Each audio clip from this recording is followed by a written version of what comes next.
एक शहर में एक अमीर सेठ रहता था।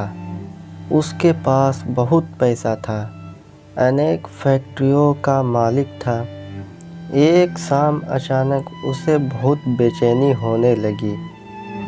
उसने डॉक्टर को बुलाया और अपनी जांच करवाई, पर कुछ भी नहीं निकला।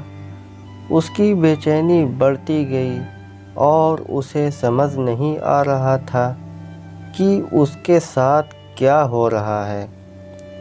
रात हुई, नींद की गोलियां भी खा ली, पर नींद आने को तैयार ही नहीं थी और ना ही उसकी बेचैनी कम हो रही थी। वह रात को उठकर 3 बजे घर के बगीचे में घूमने लगा और घूमते घूमते उसे लगा कि बाहर थोड़ा सुकून है, इसलिए बाहर सड़क पर पैदल निकल पड़ा। चलते चलते हजारों विचार मन में चल रहे थे और वह घर से बहुत दूर निकल आया था और थकान की वजह से वह एक बेंच पर बैठ गया। उसे वहाँ बहुत शांति मिल रही थी। इतने में वहाँ एक कुत्ता आया और उसकी चप्पल उठाकर ले गया। सेठ ने उसे देखा तो वह दूसरी चप्पल उठाकर उस कुत्ते के पीछे भागा। कुत्ता पास के ही एक झोपड़ी में घुस गया। सेठ भी उसके पीछे था। सेठ को करीब आता देख कुत्ते ने चप्पल को छोड़ दी और चला गया। सेठ ने गहरी सांस ली और अपनी चप्पल पहनने लगा। इतने में उसे किसी की रोने की आवाज़ सुनाई दी। वह और करीब गया तो उसे एक झोपड़ी में से किसी की आवाज़ आ रही थी।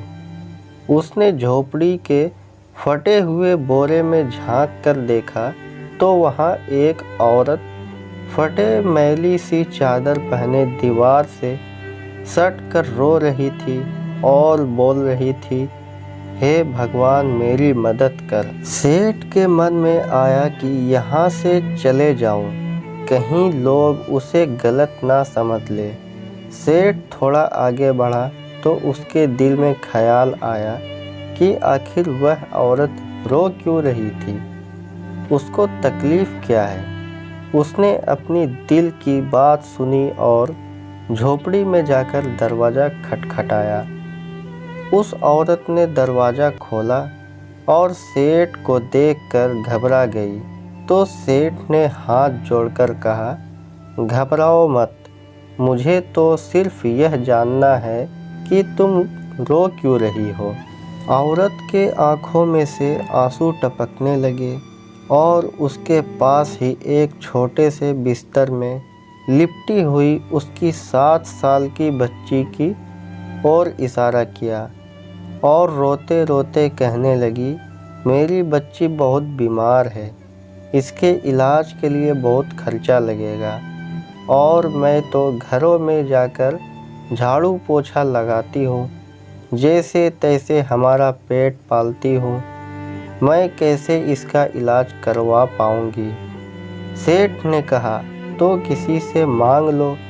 इस पर औरत बोली, मैंने सबसे मांग कर देख लिया, खर्चा बहुत है, कोई देने को तैयार ही नहीं है। उस सेठ ने उसे समझाया, कहाँ ऐसे रात को रोने से क्या मिलेगा, क्या तुम्हें। तो औरत ने कहा, कल एक संत यहाँ से गुजर रहे थे तो मैंने उनको मेरी समस्या बताई तो उन्होंने कहा, बेटा तुम सुबह 4 बजे उठकर अपने ईश्वर से मांगो, बोरी बिछाकर बैठ जाओ और रो के गिड़गिड़ा कर उससे मदद मांगो। वह सबकी सुनता है और वह तुम्हारी भी ज़रूर सुनेगा। मेरे पास इसके अलावा कोई चारा नहीं था, इसलिए मैं उससे भीख मांग रही थी। यह सब सुनने के बाद सेठ का दिल पिघल गया और उसने तुरंत फ़ोन लगाया और एम्बुलेंस बुलाई और उस 7 साल की छोटी बच्ची को हॉस्पिटल में एडमिट करवा दिया। डॉक्टर ने 1.5 लाख का खर्चा बताया। सेठ ने बच्ची का पूरा खर्चा उठाया और उसका इलाज करवाया और उस औरत को अपने यहाँ नौकरी देकर उसे रहने के लिए एक जगह भी दे दी और उस बच्ची की पढ़ाई की जिम्मेदारी भी अपने ऊपर ले। वह सेठ दयालु तो था पर नास्तिक था। उसके मन में सैकड़ों सवाल चल रहे थे, क्योंकि उसकी बेचैनी तो उस वक्त ही ख़त्म हो गई थी जब उसने एम्बुलेंस को बुलाया था। वह सोच रहा था कि ऐसी कौन सी ताकत है जो मुझे वहाँ तक खींच ले गई। क्या यही ईश्वर है? और यदि यह ईश्वर है तो सारा संसार आपस में धर्म जात पात के लिए क्यों लड़ रहा है? क्योंकि ना मैंने उस औरत की जात पूछी और ना ईश्वर ने जात पात देखी। बस ईश्वर ने तो उसका दर्द देखा और मुझे इतना घुमाकर उसके पास पहुंचा दिया।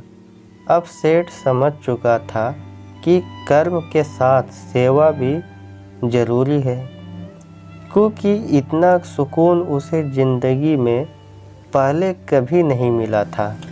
दोस्तों, आपको यह कहानी कैसी लगी? अगर अच्छी लगी हो तो कमेंट करें और कहानी पसंद आए तो चैनल को सब्सक्राइब ज़रूर करें। अपने सभी दोस्तों के साथ भी शेयर करें।